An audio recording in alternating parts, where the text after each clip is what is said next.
Hello everyone, this is a video about the NGS DPS counter being inconsistent. So first and foremost, technical terms.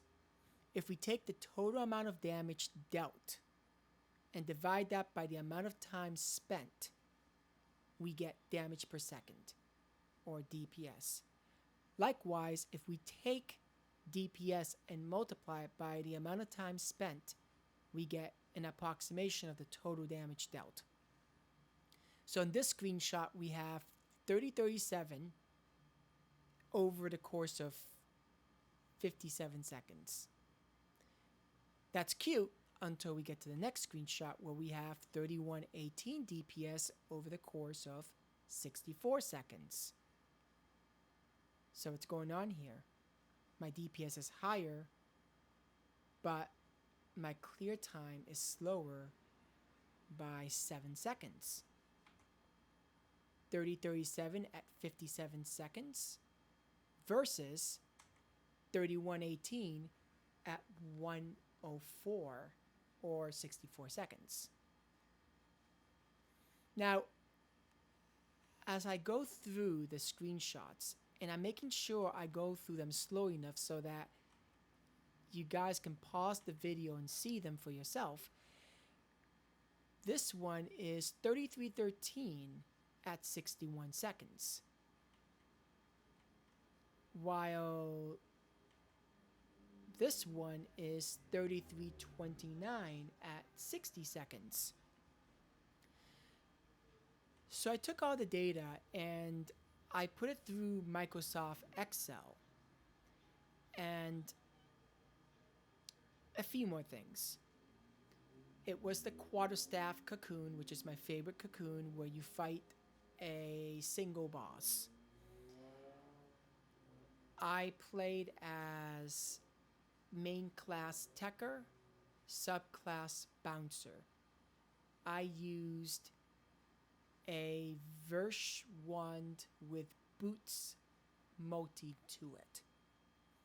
And so the first clear was 3037 DPS over a course of 57 seconds, which translated to 173,109 points of damage. But look at the clear with 61 seconds. That one translated to 202,093 points of damage. What does this mean? Well, I believe that the final hit that beats the boss causes the clear flag to trigger, but not the last hit or the final damage dealt to be processed. This, to me, is what is the inconsistency.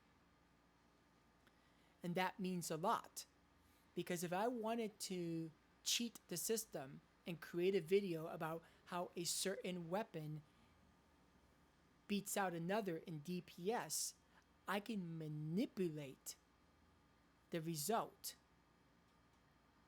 by simply making sure that I am as efficient as possible against the boss's health. In other words, hitting the boss for 99%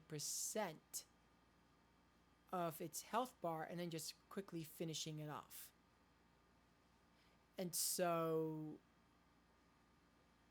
if you look at 3037 versus 3313, that's a lot of manipulation that I can do if I wanted to doctor a video about one weapon appearing better than the other.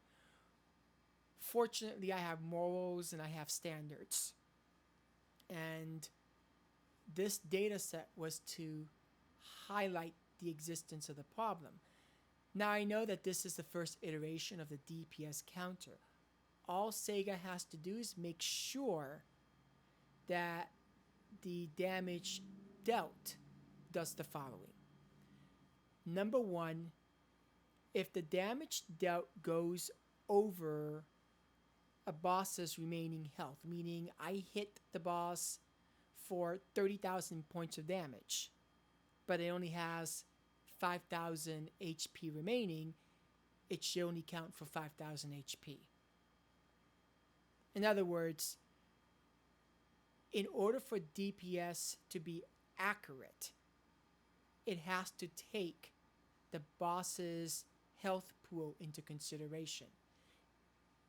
If the boss has 200,000 health, it has to reflect 200,000 health. It cannot reflect 173,109 versus 202,093. It has to actually prioritize the boss's health pool. I cannot be rewarded for the boss being at 1% health and hitting it with a super attack that will inflate my DPS. That's number one. Number two, Sega has to make sure that the clear flag does not get in the way of processing the damage dealt. Now, this does not mean that we can't use the DPS counter to become better players. What it means is that we have to be careful.